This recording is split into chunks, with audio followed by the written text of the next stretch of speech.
Welcome back to J-Ray's Kitchen. Tonight I'm going to be making Smashburgers in a frying pan using a Blackstone hamburger smasher. Now, if you don't have a Blackstone hamburger smasher or something similar, you can even use a small saucepan lid. Works about the same. Not as heavy, but it still does the same thing. So I'm going to show you how to make this stuff tonight. You're going to love it. So tonight we're going to do Smashburgers in a pan. Unconventional, I know. A lot of people do them on a Blackstone or some type of griddle. We're going to do them in the pan because not everybody has a grill like that. So I'm going to show you how anyone can make a Smashburger. So I'm going to turn my stove on up to about medium heat. And what you want to do with the ground beef is you want about 4-ounce balls. I bought 2 pounds of ground beef. So I'm going to take and split this in half. Again, I'm going to put half of that away for later. I'm going to split it up again. Split this 1/2 pound. And then 1/4 pound.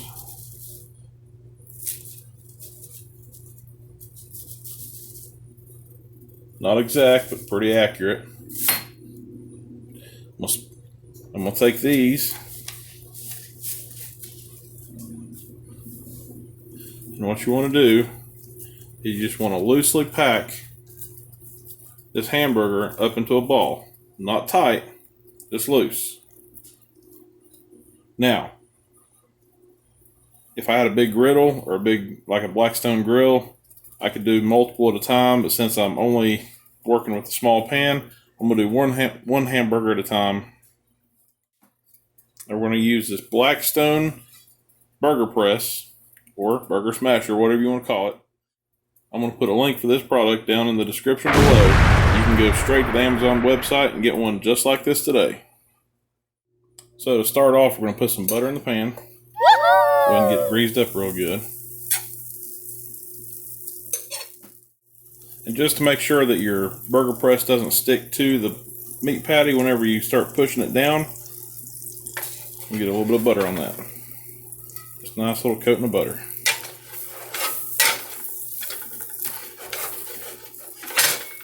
I'll set that to the side until you're ready to go. So you're going to take your ball of hamburger meat, it's about 4 ounces. Don't pack it real tight. And you don't need to season this before you put this in the pan. All you got to do, put it down in your pan. Then you're going to take your burger press and you're going to push it down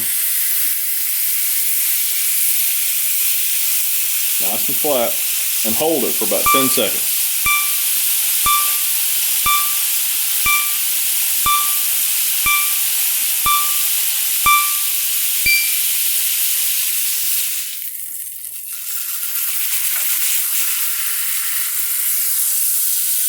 You may have to kind of shimmy or shake it just a little bit. Just be careful not to yank it up because you might lose your burger then.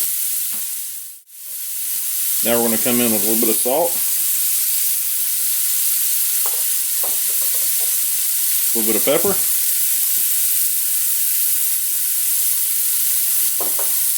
And let that cook for about maybe 2 or 3 minutes on that side.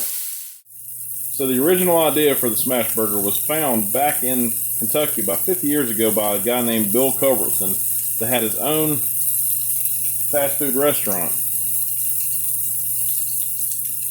The way they found it was one of his workers was using a number 10 bean can, from what I read, using to press the burger out, and they found that the flavor was better when you press the burger out instead of just smashing out a flat patty with your hands.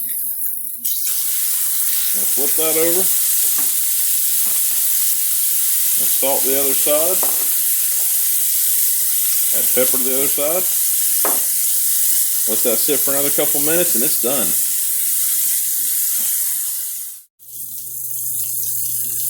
You can see some of the juices running right up through the top. That's why it's important not to pack these hamburger balls as tight as you can. You don't want to roll it up like a ball of Play-Doh. You want to leave a little bit of looseness to it because the small little air pockets inside of the balls will actually help it to cook better. Kind of like poking a hole in the middle of the patty whenever you're cooking it on the grill. Alright, and this is all set. Take this off. Now I'm going to show you how to do a pan lid in the same way. I don't like it as good as this new Blackstone burger press, but if you're on a budget and you can't afford one, this does the same thing. Go ahead and put our patty in the middle. Already got our pan lid, greased it up a little bit with some grease from the pan. Same concept, we're going to press it down.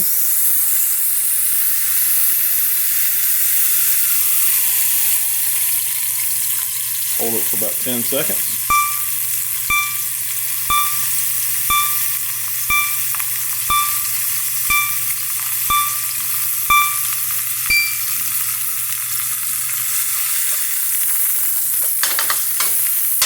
May have to give it a little bit of a tap or a shimmy to get it off. And if it does stick, you just slide your spatula right in there and take it right off. Go ahead and salt, pepper, and I'll be completely honest, I kind of like the way the Blackstone burger press worked a lot better than the lid, but like I said before, if you're on a budget, you're in a pinch, the pan lid will work. Now, one thing about the burger press that was different than the pan lid, the burger press got the meat spread out a little bit more than the pan lid did. So that's another key feature and a key point about a smash burger.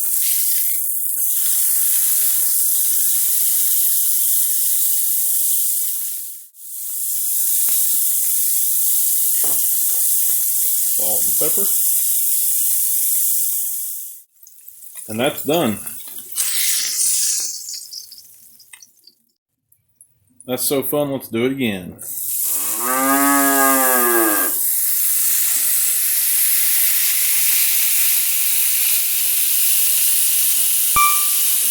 Ten seconds.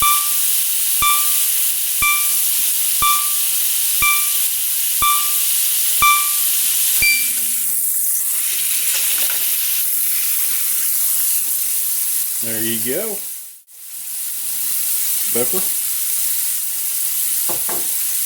Salt. Give it a couple minutes and flip it. I'm going to go ahead and drop another burger while the other one's finishing up. And show you again how to do it with a pan lid. Buttered this one up real good this time. Having a little bit of issues with sticking.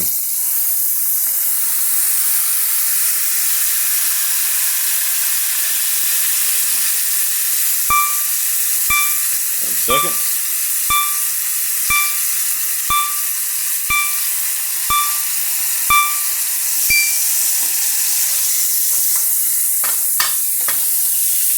There you go. I lost a little bit of meat. Not bad. And flip it.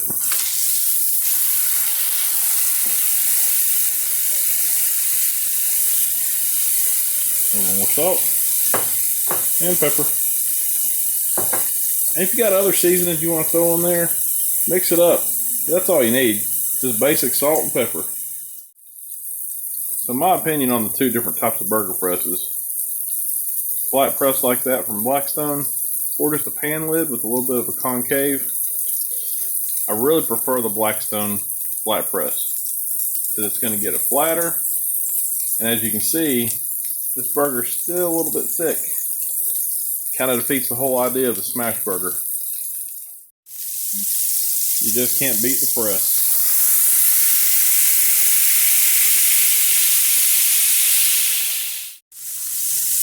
And just look how much flatter that is. That won't puff up like that one will.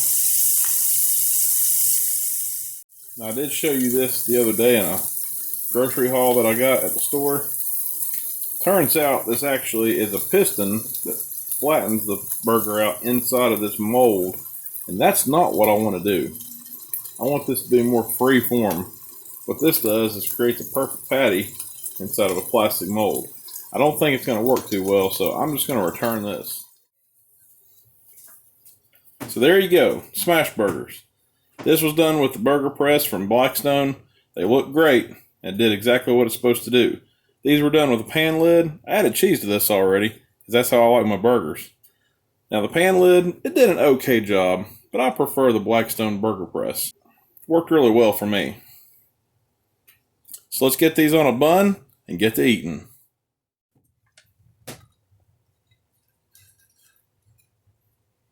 Alright, we've got our buns ready. Slap that on there.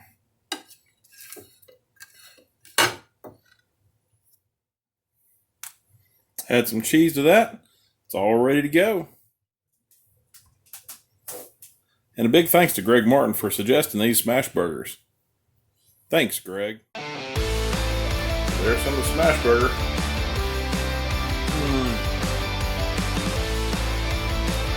Very good. Very flavorful, juicy, not dried out. Smashburgers is the way to go. And a big thanks to Greg Martin for supplying. You didn't supply them, I did. That's right. Look for the Smashburger sequel coming out soon, where two of my good friends Harry and Jeff are going to be taste testing my Smashburgers. It's going to be great. See you next time.